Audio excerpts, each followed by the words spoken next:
Apalagi kalau sudah nyanyi qasidah burdah, lagu kebangsaan Majelis Ta'lim Jabodetabek, ya Rabbi bil Mustafa.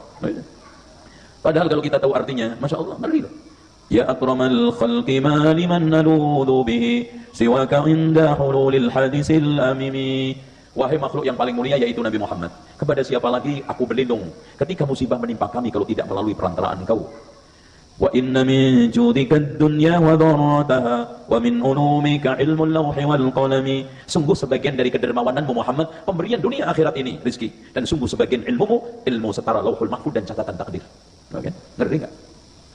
Itu. Dan memang kenapa qasidah ini laris di kalangan orang awam? Alasannya satu, orang awam banyak nggak tahu bahasa Arab. Dua, dipasarkan ustadz-ustadz. Tiga, memang dilakukan apa aja itu bisa. Assalamualaikum warahmatullahi wabarakatuh. Bismillahirrahmanirrahim. Alhamdulillahirabbil alamin. Wassalatu wassalamu ala asyrafil anbiya'i wal mursalin sayyidina wa maulana Muhammadin wa ala alihi wa sahbihi ajmain, amma ba'du. Ustadz Wahabi ini telah melakukan beberapa kekeliruan dalam menerjemah. Ada beberapa kekurangan dan lebih parahnya masalah pemahamannya.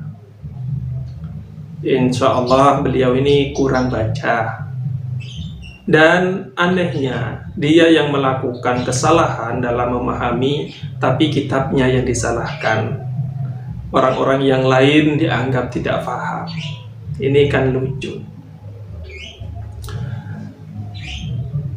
Bisa dipastikan nadom-nadom dari Imam Al-Busiri ini yang dibaca Ustadz ini memiliki sumber dari hadis maupun Al-Quran. Dan Ustadz Wahabi ini telah melakukan pelompatan, melompati satu bait nadom.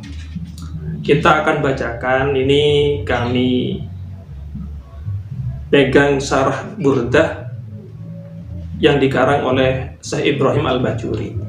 Langsung saja, bismillahirrahmanirrahim. Ya akramal khalqi ma liman aludu bihi siwaka inda hululil hadithil amimi. Ada yang membaca abami. Dalam redaksi yang lain, ya akramar rusli. Wahai makhluk yang paling mulia, tidak ada seorang pun yang dapat aku mintai pertolongan, perlindungan, siwakah kecuali engkau, wahai Rasulullah. Kapan? Indah hululi hadisil amami, ketika bencana besar melanda semua makhluk. Nah, ini merupakan sebuah cerita tentang keadaan kelak di hari kiamat, di mana makhluk manusia pada ketakutan dan meminta tolong kepada Nabi Adam dan nabi-nabi yang lain. Beliau semua mengatakan nafsi-nafsi,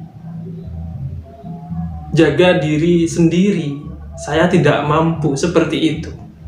Dan pada akhirnya meminta tolong kepada baginda Nabi. Jawaban baginda Nabi, ana laha ummati ummati.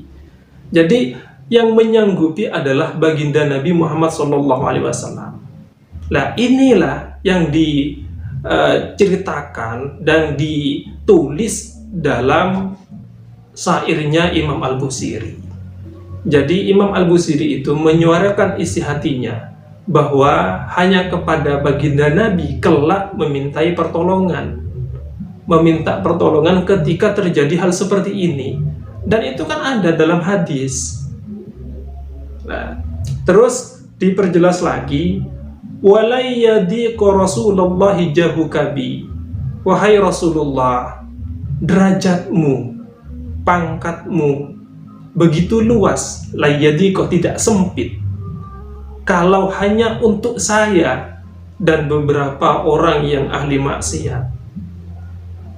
Idzal karimu tajalla, ada dalam redaksi yang lain tahalla bismi muntakimi, ketika Allah yang maha mulia bertajalli, menampakkan datnya dengan asma muntakim, membalas terhadap perbuatan orang yang berbuat dosa. Ini cerita kiamat. Jadi derajat baginda Nabi sangatlah luas kalau hanya untuk menolong saya. dan beberapa orang yang ahli maksiat seperti saya.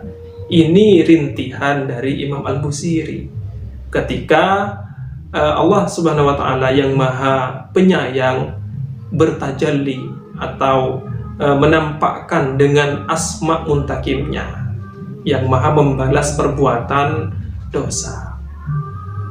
Nah, nazam ini, syair-syair ini diperkuat dengan nazam setelahnya. Fa inna min judika dunya wa darrataha wa min ulumika ilmal lauhi wal qalami. Kenapa kok baginda Nabi begitu luas pangkatnya? Fa inna min judika, karena termasuk dari kedermawananmu adalah dunia dan akhirat.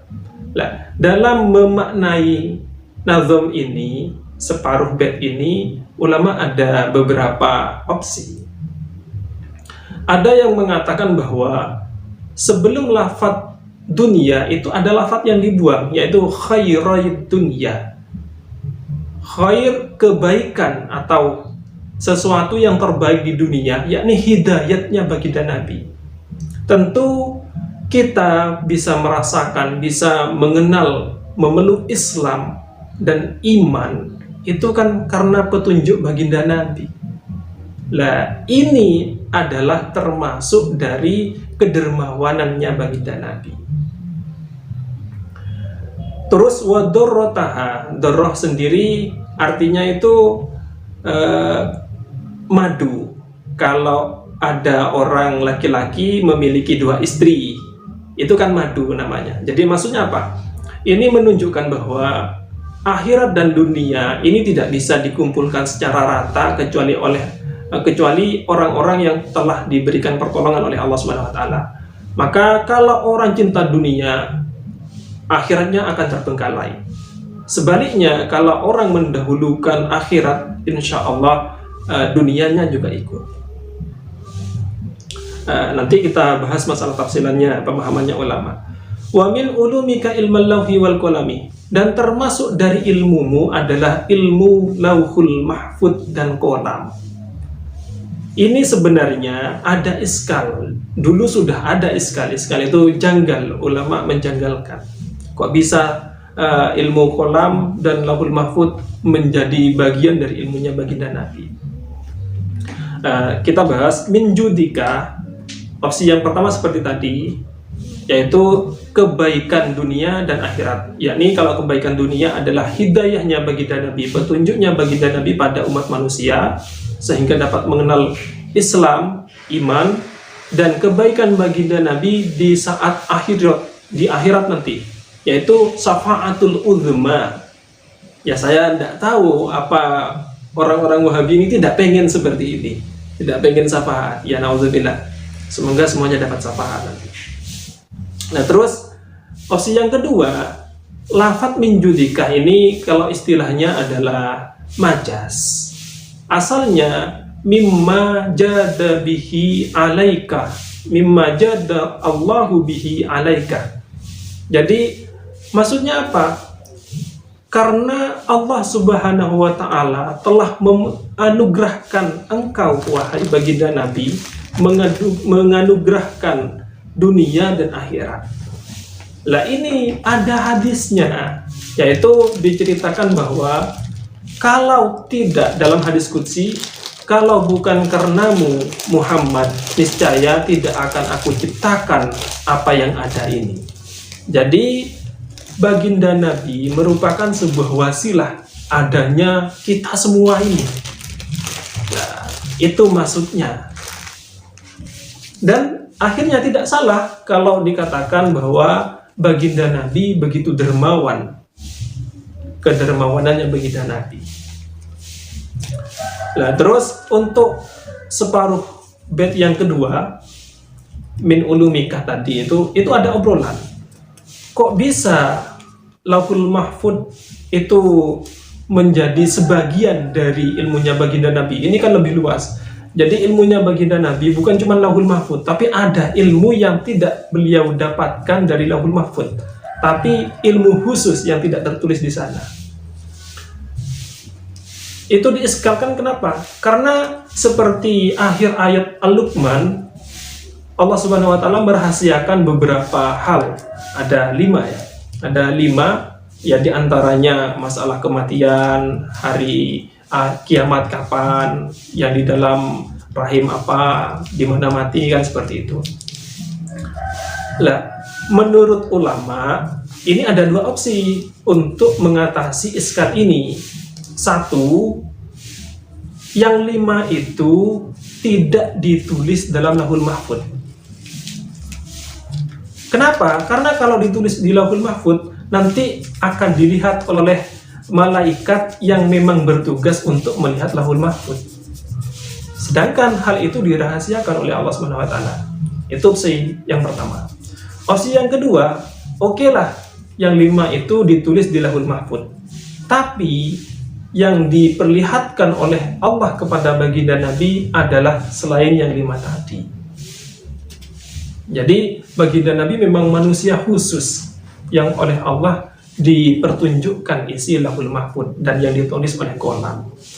Kalau dalam sarah-sarah yang lain menyikapi separuh bait terakhir ini, ada beberapa kemungkinan. Di antaranya yang dikehendaki dari qalam, pena dan lauh, papan ataupun lembaran, ini adalah penanya ulama dan lembaran ulama. Maksudnya apa?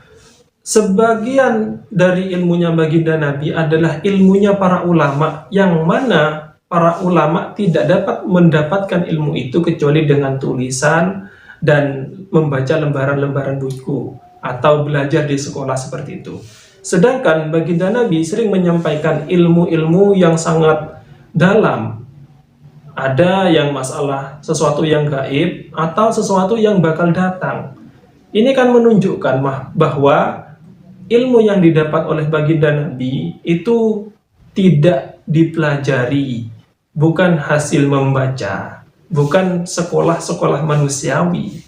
Karena sebagaimana yang sudah kita ketahui bahwa beliau memang Allah ciptakan dalam keadaan ummi, agar tidak disangka yang beliau sampaikan itu hasil belajar.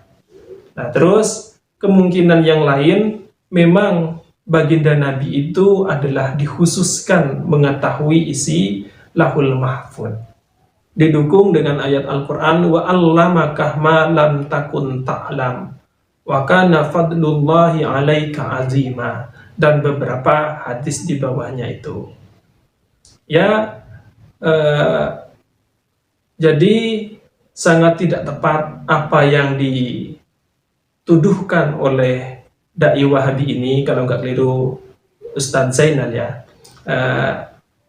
mengatakan ngeri itu tidak tepat, dan mengatakan yang suka baca itu tidak paham.